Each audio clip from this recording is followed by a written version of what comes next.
Assalamualaikum warahmatullahi wabarakatuh. Pada kesempatan kali ini kita akan melanjutkan materi pertolongan pertama, yaitu mengenai cedera sistem otot rangka dan luka bakar. Simak penjelasannya sebagai berikut. A. Patah tulang. Patah tulang itu adalah terputusnya jaringan tulang. Gejala-gejala dan tanda patah tulang yaitu yang pertama, perubahan bentuk, nyeri dan kaku, terdengar suara berderik pada daerah yang patah, terjadinya pembengkakan, adanya memar, ujung tulang terlihat, dan juga adanya gangguan peredaran perdarahan. Kemudian yaitu ada jenis-jenis patah tulang.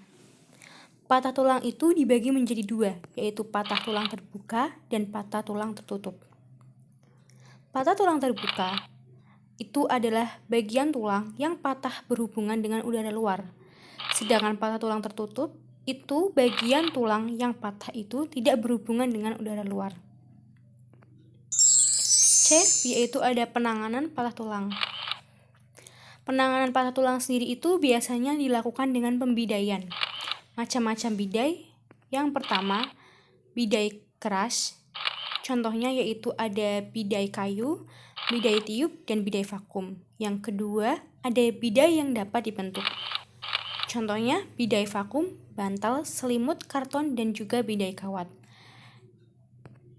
Yang ketiga, yaitu ada bidai traksi. Contohnya, umumnya dipakai pada patah tulang paha. Yang keempat, yaitu gendongan atau blat dan babat. Contohnya yaitu gendongan lengan. Yang kelima yaitu bidai improvisasi. Contohnya majalah, koran, karton, dan lain-lain.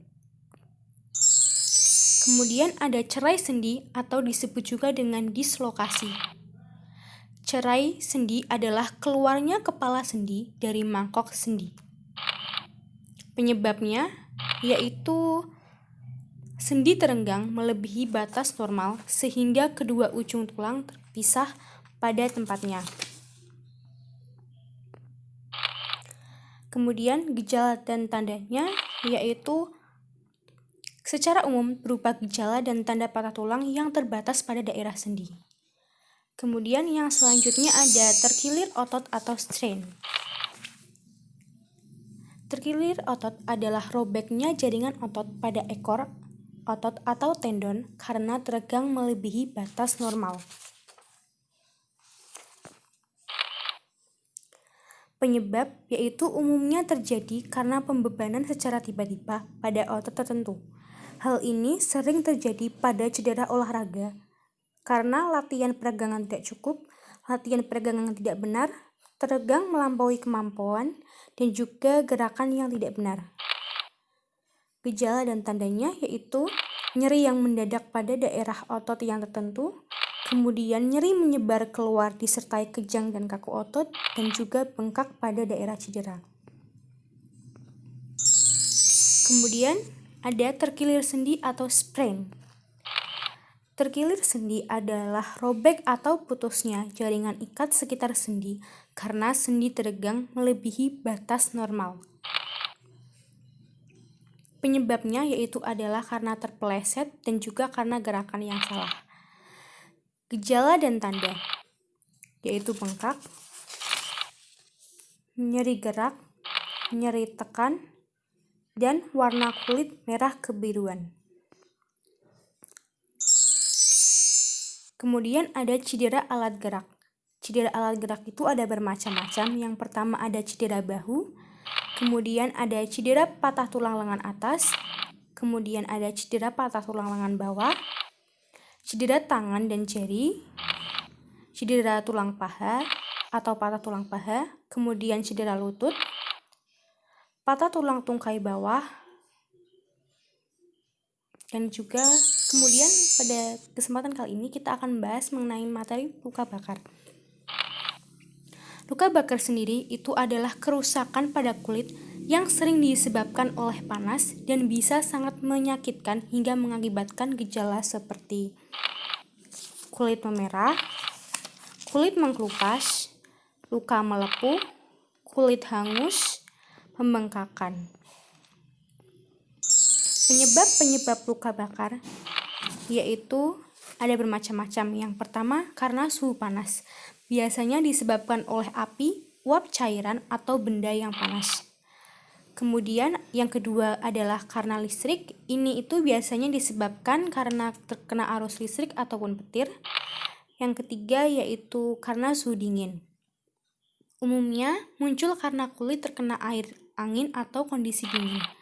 Kemudian ada karena sinar matahari. Kondisi ini disebabkan karena pajanan terhadap sinar matahari. Karena gesekan, disebabkan oleh gesekan kulit yang terkena permukaan keras seperti jalan raya atau. Kemudian karena bahan kimia.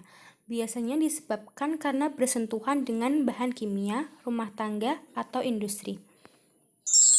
Luas permukaan luka bakar. Dalam penanganan luka bakar dan penentuan derajat berat luka bakar, luas permukaan tubuh yang mengalami luka bakar itu sangat berperan. Pedoman untuk memperkirakan luas daerah yang terbakar sendiri itu dilakukan dengan U-9, Rule of 9, yaitu dengan membagi daerah tubuh dengan persentase 9 per daerah tubuh. Lihat pada hukum 9. Penjabaran luka bakar. Berdasarkan luas lapisan kulit yang mengalami cedera, luka bakar dikelompokkan menjadi 1. Luka bakar derajat 1 atau permukaan, meliputi permukaan kulit paling atas atau kulit ari atau kulit epidermis. Yang kedua yaitu luka bakar derajat 2. Lukanya itu sedikit dalam. Yang ketiga yaitu luka bakar derajat 3. Lapisan yang terkena itu tidak terbatas, bahkan sampai ke dalam tulang dan rongga dalam tubuh dengan persentase 9 per daerah tubuh. Bagaimana cara melakukan penanganan luka bakar? Mari kita simak ya. 1. Yaitu alirkan air basah ke daerah luka. Bila ada bahan kimia, alirkan terus-menerus selama 20 menit atau lebih. Yang kedua yaitu lepaskan pakaian dan perhiasan. Jika pakaian melekat pada luka bakar, gunting sekitarnya, jangan memaksa untuk melepasnya. Yang ketiga yaitu tutup luka bakar. Gunakan penutup luka yang steril atau kasa steril. Jangan sampai memecahkan gelembung. Yang keempat yaitu jangan gunakan mentega, odol, oli, kecap, kopi, atau air es. Yang kelima yaitu jangan lupa rujuk ke fasilitas terdekat. Terima kasih.